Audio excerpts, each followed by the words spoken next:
Good morning, good noon, good afternoon, good evening, good night. It is your Olina here again, bringing you the new episode of Opera Wars Season 2.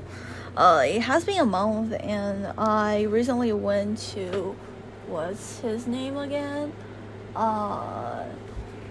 Jonathan Hayward and the Festival Orchestra of Lincoln Center. I mean, as a festival orchestra, I see all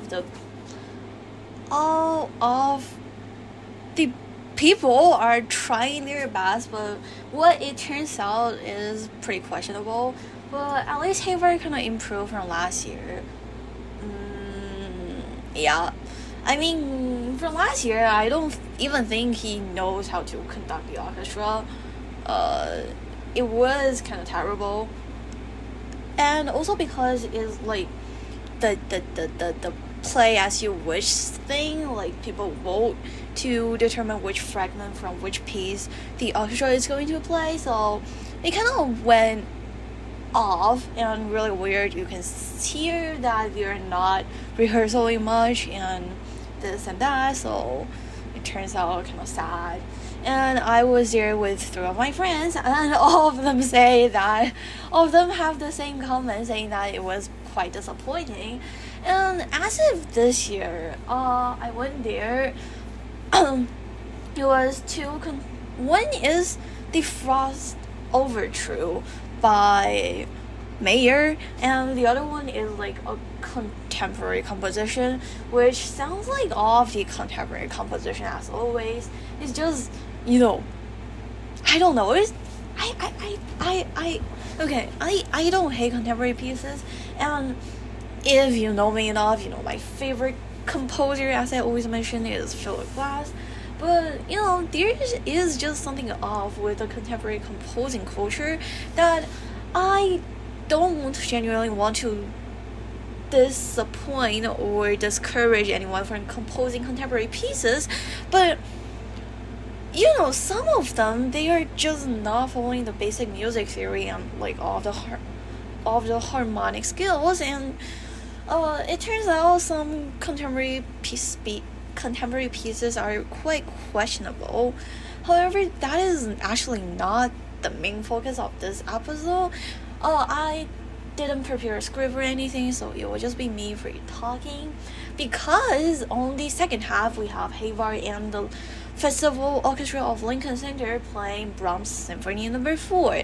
And as you may know, who released a recording of the Brahms last year this time? Yeah, let's call the name Yannick Nezet Seguin, who is my favorite, yet least favorite conductor in this entire universe or in this world. And the other 2 conductors that I hate the most is Yuri Tamirkanov and Bruno Mantovani for their misogynistic speech. But that's on the other hand, right? Because what they say is what they say, and apparently Yannick Nezet Seguin, I don't think he did any other controversial actions besides that. For I remember it was last year, right, when Maestro was first on cinema. Yannick Nezet Seguin was supposed to have a concert at Carnegie Hall, but for the red carpet at Los Angeles, he decided to not participate. Right, that's one of the most recent controversy that he is in. And besides that, I think he is most recently on the documentary that Rolex filmed for him. Right, sometimes those luxury brands, they really like to associate themselves with classical music in order to kind of brand themselves, I guess. But it's not a bad thing for those luxury brands to contribute to the environment of classical music, since classical music is really fading. However, right, talk about why I hate and favor Yannick Nezet Seguin is, on one hand, I think he has this comedian nature, right? He is a really funny person, and I am not trying to be mean, but sometimes I see his bald hair, right? I mean, his hair was black at first, but somehow he dyed it to yellow at a certain point and decide to wear some sort of jacket when he is conducting at Carnegie Hall. But that was just funny and hilarious to see him in person. That's first of all, because he looks kind of funny with his bald hair. And on the other hand, right, he is some sort of icon as a conductor, because if you take a look at all of the conductors who's in their 40s right now, I don't want to name some other people, but okay, Yannick Nezet Seguin is definitely the one who is most influential and most positioned in this field of classical music. Like the fact that he takes on multiple world top most influential orchestra and this and that, and his is that 1 million or somewhat like 40,000, I forget, followers on Instagram, right? So I think Yannick Nezet Seguin is going out of the boundary of the regular classical music world, such as if last month I remember I was in school and I was interviewing random people because that's fun, and I was asking them, do you know this conductor, do you know that conductor? They all say no, but at a certain point when I mentioned the name Yannick Nezet Seguin, all of them knows. So why? Right? I think that is a really interesting topic that is just very interesting.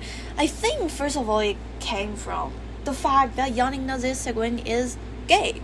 I'm not criticizing that because I'm homosexual myself too, but the thing is, I think he's somewhat turning into a gay icon and this sort of representative of the community, right?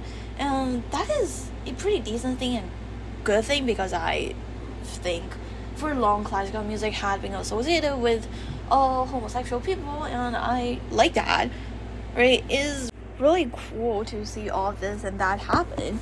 And on the other aspect, it comes from the fact that Yannick Nezet Seguin is, like, again, the representative of Rolex, yeah. And also, it came from the fact that Yannick Nezet Seguin is the one who collaborated with all of the well-known pianists, especially with Yu Wang. I think that kind of breaks the wall a lot. And okay, that is enough for my personal background check with Yannick Nezet Seguin. So let's talk about his conducting skills. And yeah, that is kind of concerning me. Why I mentioned Jonathan Hayward at first, right? Because I want to illustrate him as an example of how a conductor, how someone at their young age could debut and present themselves at a large city such as New York to like thousands of audience, then kind of force themselves to improve through all this and that performing they have. Some sort of like gaining experience from real world. But talking about Yannick Nezet Seguin, he is the one who debuted long ago when he was in his 20s or 30s, right? He was in his 20s, and then he was promoted to a world stage. But he is the one who is always improving, as I said, because think of this. Whenever you get more rehearsal and more experience on stage, you kind of improve.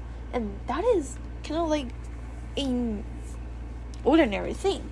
But Yannick Nezet Seguin, if you compare his work when he is in his 20s and his work when he is in his 40s, that is very concerning, because apparently he loses some of his control and observation for the score. And what I realized that is this person, Yannick, he is too into being famous instead of trying to be better. That's my entire point, because I was genuinely so disappointed at his performance with the Met Orchestra at Carnegie Hall. Yeah. So I went to two, one for Strauss and the other one for the Dvorak Symphony No. 9, along with Bernstein Symphony No. 1 and orchestra suite from Fire Shall Love in My Bones, which I fall asleep, and yeah. So that is a question because I get more and more disappointing at Yannick Nezet Seguin.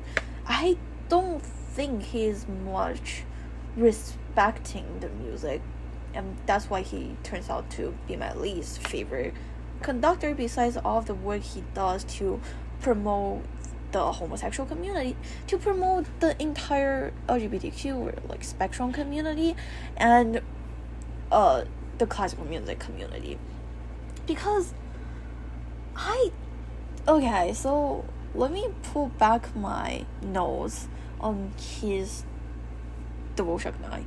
I think that is one of the questions that he has for the most of the time, because the lack of rehearsal and he is certainly familiar with all of the pieces because he has been in this industry for like 20 or 30 years, and he started with music since like 10 or something. And his problem is that he's familiar with the pieces, but he doesn't have time for rehearsal nor time to dig himself into the pieces again and again to find new interpretations towards it. And so he established this method of making himself easy, is that to make the orchestra sounds polished, because the innocent New York audience, as long as they hear anything that is overly polished, such as like string making exaggerated sounds and suddenly go soft and this crescendo, that decrescendo, this and that,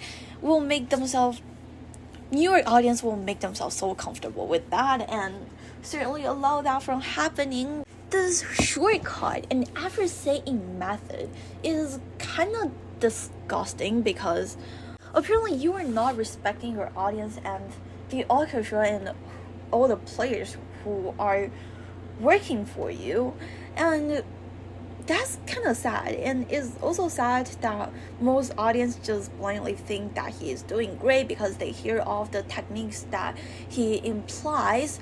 But is that a good thing, right? Every time I went out of Carnegie Hall and trying to interview someone, there are actually people who said that Yannick doesn't deserve this place, and I certainly agree with it, because I think this entire classical music community is kind of going wrong, because it needs more audience, so more and more people who doesn't have any background knowledge just come into it, right? It's fine because I understand there's financial concerns and this and that, but certainly as conductors, no matter what background your audience are from, you should respect them with the best of your effort and of your forces to go to try to present this sheet, the score, this composition the best as you can. But what I want to say here is that Yannick is making his music sounds vague as everything that is going wrong, because he can do it. He certainly can 20 years ago or 10 or even just 15 or 10 decades ago, but now he's too into this effort saving process. And what do I mean by vague here, right? Is because if you go back to all of his work that he does, for example, just Romeo and Juliet from the Met last season, which I remember very closely, and the Dvorak 9 that he played last month, there is so much similarity to them that Yannick just kind of goes blindly into creating large sounds and crescendos and decrescendos, and all this and that caused a trouble that everything he does sounds the same. His Dvorak sounds like Brahms that he recorded last year. Talking about the Brahms, what I want to say here is that somewhat I think Yannick's conducting skill he's method of conducting kind of goes with Mendelssohn and Brahms pieces, since they're more focused on emotionality. But the Dvorak sounds too even. It's not clean. It's like pretty flat. Is that he tries to put every techniques in, but it sounds flat because it is vague. He tries to smoothing everything out just to avoid have to dig into the details, and you can hear it right away in the first movement, because instead of building tension through techniques or baritone skills, he kind of just coasts on this generic noble energy and lets it ride. And it sounds sure fine, but it also sounds like every other Yannick's performance, because it is just warm string, caution dynamic, and very pretty, very safe, very autopilot. And the second movement is what everyone like is the English horn solo, and is an episode about Yannick, so I don't want to dig too into the performance of the horn. But sometimes musicians could go lazy too, and it's not a large problem since the Met is a pretty decent orchestra, so the horn sounds kind of fine. But Yannick phrase it beautifully but also lazily, because the tempo breathes, yes, but nothing means everything, and the harmonies shift, and along with the these crescendos that he always does, there is no storytelling. It feel like he is just trying to give the sense of warm and nostalgic sense that is everywhere. And the scherzo, which should be bounced and lean and kind of goes around a little, sounds like it has been smoothed over. And I'm finally back to topic, because let's see a significant problem that appears in Yannick's conducting, because I was reading back my comments on his Dvorak and Strauss, and he is either doing nuclear bombing or neutral gray sound, who that's someone's comment on our friends most. But the thing is, there is no in between for Yannick's conducting. There is no structure, just switching back and forth between blasting the brass and smoothing over the strings like he is applying lotion. And then everyone goes, wow, such emotions, such powers. But if you actually listen to what's happening, you realize nothing being said is just fake and vague emotion signals that is pasted on top of the score. And everyone was so impressed by his performance, and he was doing Strauss, and there was claps in between every single movement, and that is just the basic quality of the New York audience. I feel like no matter if it is Met Orchestra, the Montreal Metropolitan, and the Philadelphia Orchestra, everything ends up sounding the same, and the strings always glow and the brass always shine, and he doesn't have to do the actual hard work to build the contract or pace the narrative or shaping the argument out of the music, and he kind of just glosses over it and he thinks that is enough. So the problem is people buy it because it sounds like something big is happening, and it sounds like he's genuine about his music. The chords are rich and the playing is clean, and this and that are happening, but there is nothing. There is no logic, structure, and personality that is in Yannick's work, and that is what really concerns me, because he is not putting in any efforts, as I said before. I feel like somewhat the kind of attention or famous Yannick and audience Yannick got is kind of reflecting the postmodernism reality that is appearing everywhere around this world, because it is just hilarious to see someone who doesn't spend any effort into his career get promoted into such a high place and eventually become the most influential figure in this community. And that is kind of sad, because I just don't know. I feel like there's a lot of the other musicians who deserve better. There are other conductors who is really putting themselves in but didn't get the same amount of attention or the same amount of acknowledgement that Yannick is getting. So that's why I don't like Yannick, because he is in such a position but he doesn't work, He has the opportunity that a lot of people are craving in their life, but still he kind of just wastes it and still gets success. That is sad. So I don't know what did I just say, but thank you so much for listening. And as always, if you have any questions, comments, or opinions on what I said, please email me at aulandatang@gmail.com. It is aulandatang@gmail.com. I don't think much people are listening to this episode, so I don't even necessarily think anyone would listen to this episode. I think I will just see that 0 play this mark on my panel, but I don't really care. I just say the word I always want to say for long, and it takes me nearly a month to establish that confidence on what I want to say, because I know sometimes people get a lot of fans and their fans or stan kind of just goes around. So I don't mind if you critic me. I think it's a really good thing for you to go back and forth with me. I am prepared for all of the comments I get, but I think the situation will just be I got no attention or comment, which is pretty usual because I see all of the 1 or 2 listeners that I have.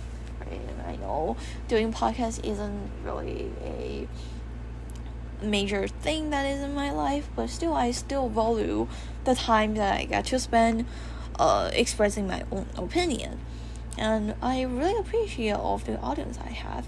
And yeah, even though I hate Yannick so much, as I said, I will still keep up with him since I live in New York, and Yannick is kind of everywhere, and see him in the Met next season, and I would try to let myself be sharp as this episode and really express what I really want to say. So thanks so much for listening, and see you in my next episode. Bye.